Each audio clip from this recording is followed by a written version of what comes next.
রিয়া তার মা বিনতী দেবী এবং বাবা কৌশিক বাবুর সাথে শহরে একটি ছোট বাসা ভাড়া করে থাকত।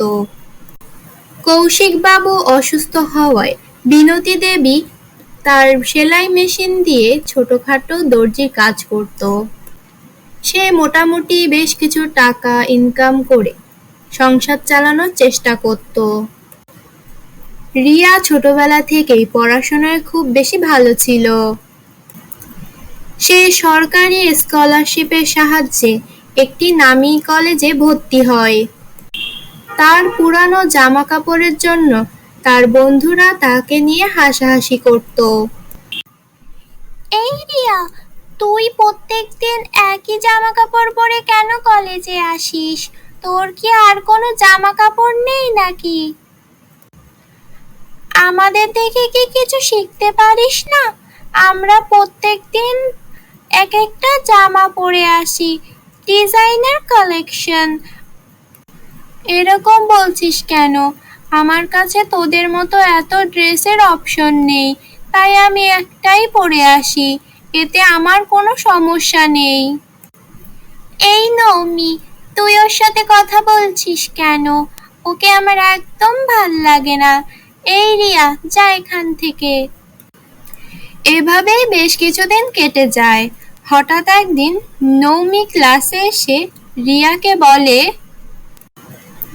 এই রিয়া শোন, আমি তোর সাথে অনেক খারাপ ব্যবহার করেছি। সামনের সপ্তাহে আমার বিয়ে, তুই অবশ্যই আসবি। আর শোন, আমার ড্রেস কোড কিন্তু লেহেঙ্গা, তুই অবশ্যই লেহেঙ্গা পরে আসবি। আচ্ছা, আমি অবশ্যই যাব। রিয়া ইনভিটেশন পেয়ে খুব বেশি খুশি হয়। ইস, শখ তোমের, ফ্রিতে ইনভিটেশন পেয়ে খেতে যাওয়ার কথা ভাবছে। ভালোই হবে, ছেঁড়া ফাটা লেহেঙ্গা পরে আসবে, ফ্রিতে খুব বেশি এন্টারটেনমেন্ট পাবো। রিয়া বাড়িতে ফিরে যে তার মাকে লেহেঙ্গা পরে নৌমির বিয়েতে যাওয়ার কথা বলে। কি বলছিস মা, আমি এখন লেহেঙ্গা কোথায় পাবো? তোর বাবা যদি আজকে সুস্থ থাকতো সে নিশ্চয়ই তোকে দামি লেহেঙ্গা কিনে দিত। তুই তোর থ্রি পিসটা পরেই যা। মা, আমি কিভাবে থ্রি পিস পরে যেতে পারি? ও বলে দিয়েছে যে ড্রেস কোড লেহেঙ্গা। আমি যদি এখন লেহেঙ্গা না পরে যাই, ওরা আমাকে নিয়ে আবার হাসাহাসি করবে। আচ্ছা ঠিক আছে, তুই একদম চিন্তা করিস না। আমার মাথায় একটা আইডিয়া এসেছে। আমার যে বিয়ের বেনারসি ছিল সেটা দিয়েই তোকে লেহেঙ্গা বানিয়ে দেব। বিনতী দেবীর যেই কথা সেই কাজ। সে তার বিয়ের বেনারসিটা দিয়ে খুব সুন্দর একটি লেহেঙ্গা বানিয়ে ফেলে।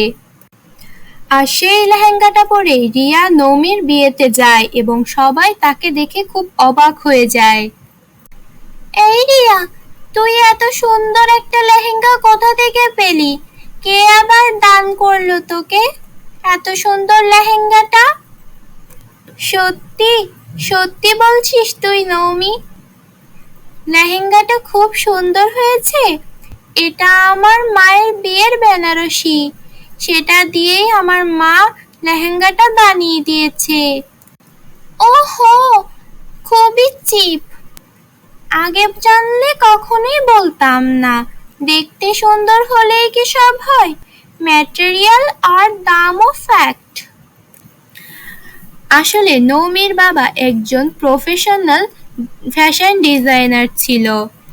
সে তার বিজনেসে ড্রেস, লেহেঙ্গা, শাড়ি সবকিছুই সে নিজে ডিজাইন করত। নৌমির বাবা যখন পার্টিতে উপস্থিত হয় তখন রিয়ার লেহেঙ্গা দেখে খুব বেশি চমকে যায়, কারণ এতদিনেও তার এরকম ডিজাইনের লেহেঙ্গা দেখা হয়নি বা ডিজাইন করেননি।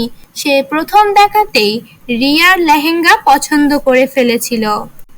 বাবা, দেখো না, রিয়া যে লেহেঙ্গাটা পরে এসেছে সবাই রিয়াকে দেখছে, কিন্তু আমার বিয়েতে কেউ আমাকে দেখছে না। তুমি কিছু করো বাবা।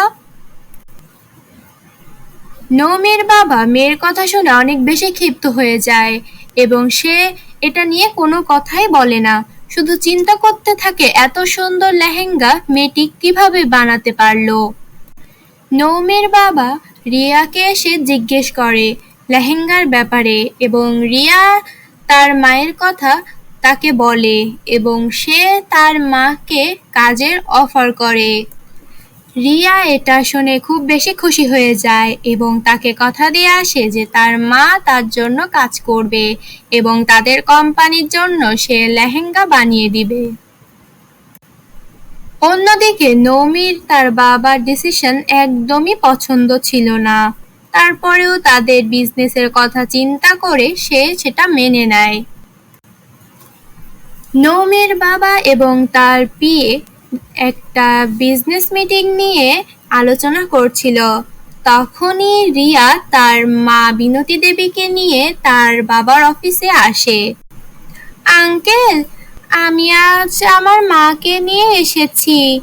আপনি আমার মাকে সব কাজ বুঝিয়ে দিলে আমি বিশ্বাস করি আমার মা খুব ভালো কাজ করে দেবে। নৌমির বাবা তাকে সকল কাজ বুঝিয়ে দেয় এবং সে একটা কাজ পেয়ে খুব খুশি হয়ে যায়, কারণ এখানে সে অনেক বেশি মাইনে পাবে। এরপর থেকে রিয়ার মা তাদের কোম্পানিতে পার্মানেন্ট কাজের সুযোগ পেয়ে যায় এবং সে খুব মন দিয়ে কাজ করা শুরু করে। এভাবেই রিয়া এবং তার বাবা মা খুব হাসি খুশি ভাবে দিন কাটাতে থাকে।